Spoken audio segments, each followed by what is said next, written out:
Alright, so today we're going to be upgrading my computer. Went over to Microcenter. I got basically the AMD bundle that they had at Microcenter. Processor, motherboard, 32 gigs of RAM.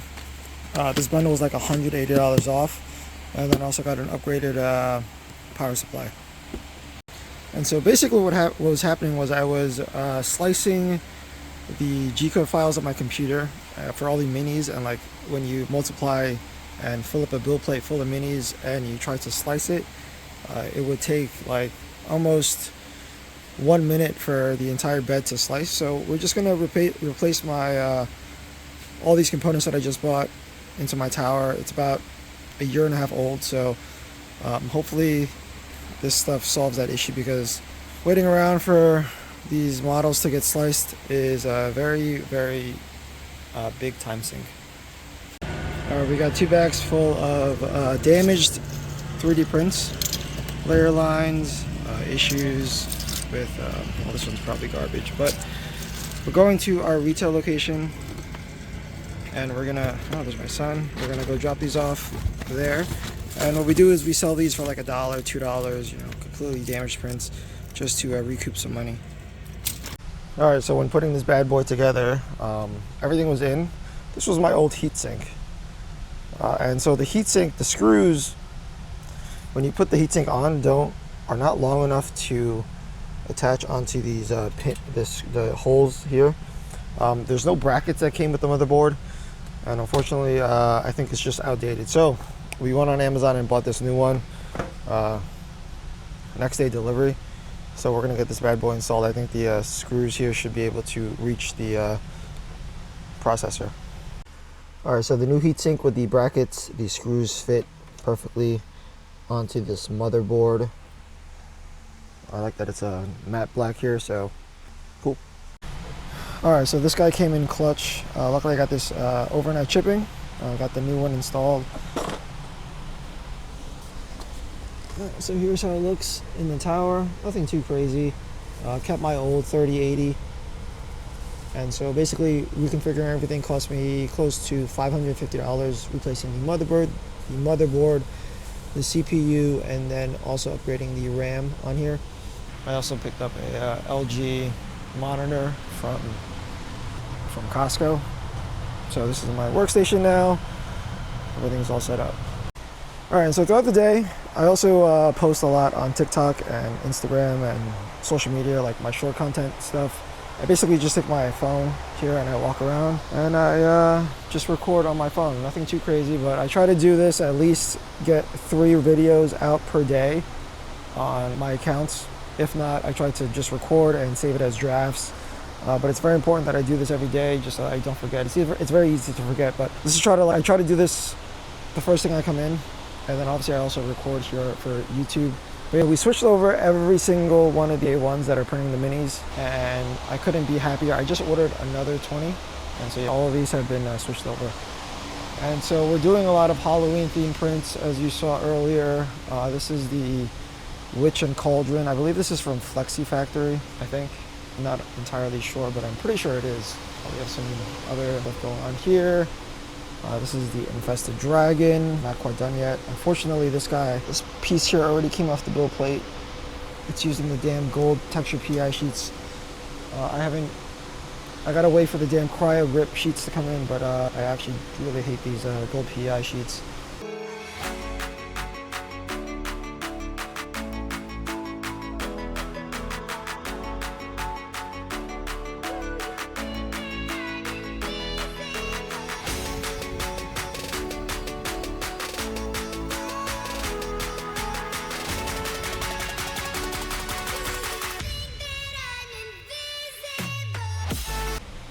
This is my setup from my light studio. And so check this out. This is the Infested Dragon. This is the wing version. This is using our dual black, red, and then also orange and black for these scales. This guy's pretty cool. So we have this guy. We also have these 2 different bats that finished. the hollow bat and also the jack-o'-lantern version. Also, this guy finished as well. Not very good at standing, but this is from Twisty Prints. Comes with a hammer, I guess, or I don't know what you call that, and also an axe. Problem is it doesn't really stand. I mean, you can get it to stand if you play around with it, but for the most part, it's kind of like this, just this creepy. There you go. This creepy clown. I guess you can hang them also. It has holes for them. You can hang stuff on there. And so yeah, the plan is I think we're going to do a flea market on the first Saturday in October. And so what I want to do is just get as many different Halloween prints ready for that flea market as possible.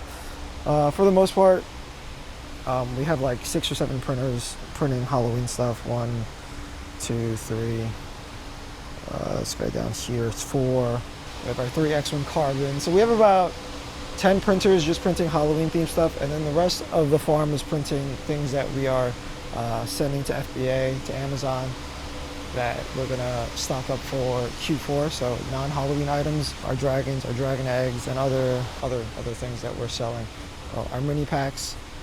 And so we had basically revamped our eggs to use our gemstone dragon eggs, just like this, instead of using these smooth eggs. I didn't really like how they were coming out. And actually a lot of people were complaining about well, this one's not bad, but the bottom area here, especially with silk PLA, just was not coming out the way I wanted it to.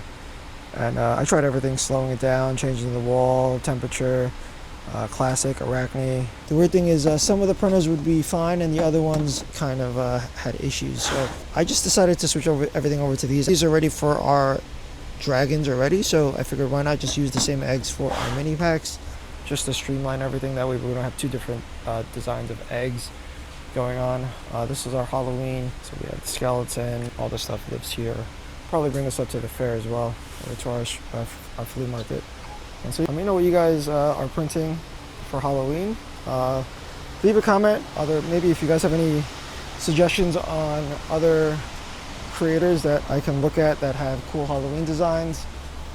I want to bring this is the Alkalite helmet. My brother actually painted and finished this one.